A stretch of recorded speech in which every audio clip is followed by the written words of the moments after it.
I got so much motherfucking design on right now. Break it down, bring it back, make it clap. I got 3 old thoughts, new block, where that bitches on my line. Assalamualaikum warahmatullahi wabarakatuh. Halo semuanya, kembali lagi bersama saya Wahyu Ayuda.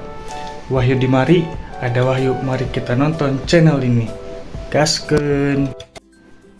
Pada pertemuan kali ini, saya akan membahas materi tentang pembelajaran berbasis kompetensi.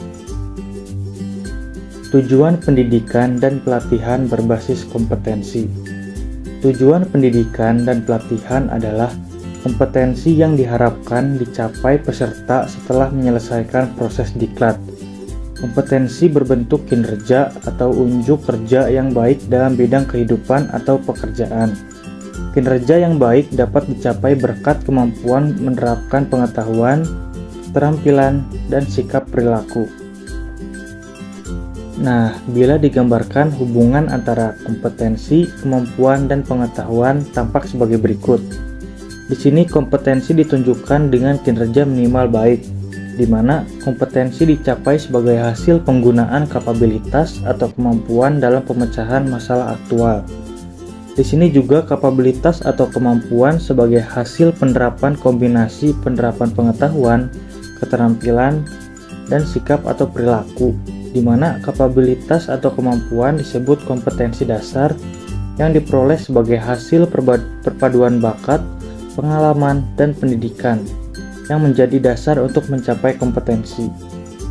Di sini juga kompetensi ditunjukkan dengan kinerja minimal baik, di mana kapabilitas atau kemampuan disebut kompetensi dasar yang diperoleh sebagai hasil perpaduan bakat, pengalaman, dan pendidikan yang menjadi dasar untuk mencapai kompetensi tersebut.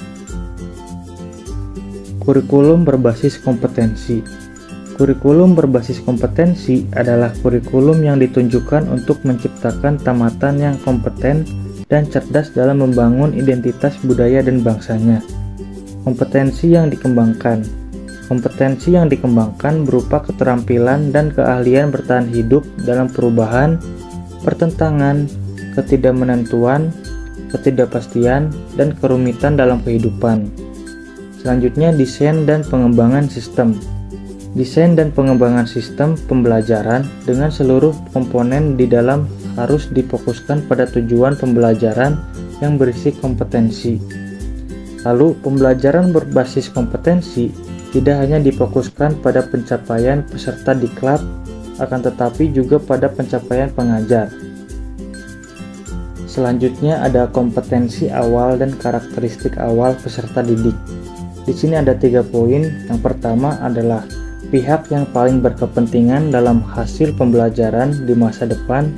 Mereka adalah pihak yang perlu dibantu penyelenggara diklat untuk membangun cita-citanya.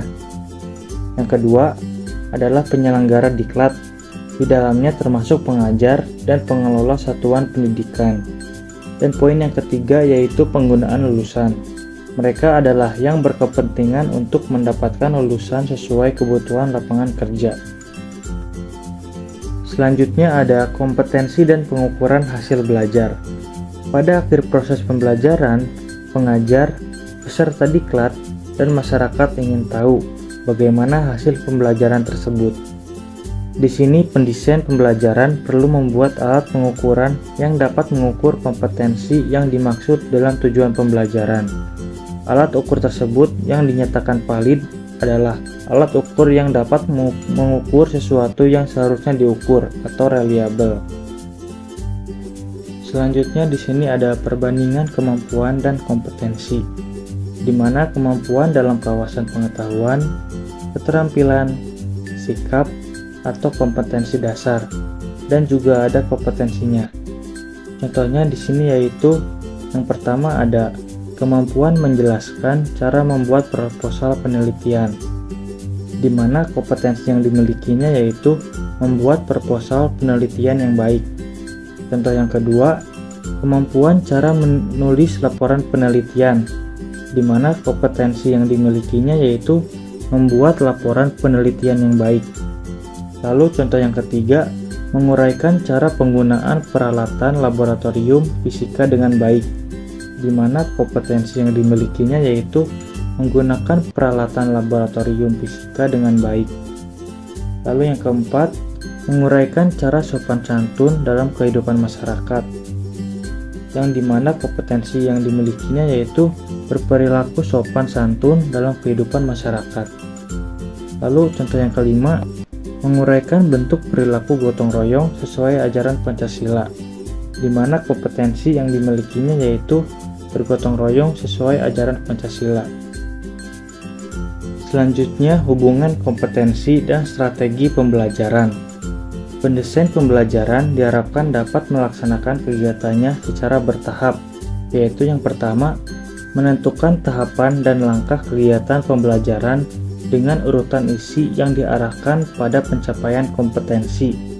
Demikian pula, pada saat menentukan metode, media, alat, dan alokasi waktu harus mempertimbangkan kesesuaian unsur dalam strategi instruksional dengan kompetensi dalam tujuan pembelajaran. Lalu yang kedua, pengajar melaksanakan rencana strategi pembelajaran yang telah disusun dengan memasukkan upaya pemberian motivasi sepanjang proses pembelajaran, agar peserta didik memfokuskan perhatiannya pada seluruh pembelajaran. Upaya pemberian motivasi berupa pemberian pujian, penguatan, pemberian latihan relevan, dan menanamkan keyakinan kepada peserta didik bahwa ia secara bertahap akan berhasil mencapai kompetensi yang ada pada tujuan pembelajaran. Lalu materi selanjutnya yaitu hubungan kompetensi dan pengajar atau fasilitator. Yang pertama, fasilitator perlu menguasai bahan pembelajaran dengan baik atau sangat baik.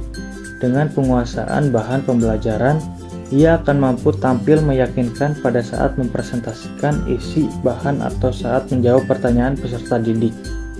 Kedua, fasilitator perlu terampil merancang dan melaksanakan strategi pembelajaran yang meliputi tahapan pembelajaran runtut saat menyajikan isi pembelajaran menggunakan berbagai metode, media, dan alat, mengelola waktu secara efisien, motivasi penguatan, dan penghargaan sepanjang proses pembelajaran. Yang ketiga, fasilitator perlu mampu menggunakan sumber belajar yang tersedia di perpustakaan, peralatan laboratorium, ruang pembelajaran, dan mampu menciptakan sendiri sumber pembelajaran lain jika sumber belajar ideal tidak tersedia. Lalu yang keempat, fasilitator mampu merancang dan menggunakan alat pengukuran yang baik sesuai kompetensi dalam tujuan pembelajaran. Alat pengukuran yang baik dilihat dari validitas, reliabilitas, dan kepraktisan penggunaannya. Lalu yang kelima, fasilitator mampu memperoleh dukungan tenaga kependidikan dan pengelola satuan pendidikan di tempat kerja. Dukungan tenaga kependidikan berupa penyediaan ruang pembelajaran dan peralatan yang tersedia dari pimpinan satuan pendidikan, mendapat keleluasaan berkreasi dan berinovasi dalam melaksanakan pembelajaran. Oke semuanya, mungkin itu saja pembahasan materi yang dapat saya sampaikan pada kali ini. Terima kasih kepada teman-teman yang telah menonton video ini. Semoga bisa bermanfaat ya bagi kita semua. Oh iya, jangan lupa like, komen, dan subscribe ya, supaya bisa tambah semangat lagi bikin kontennya. See you next content, bye.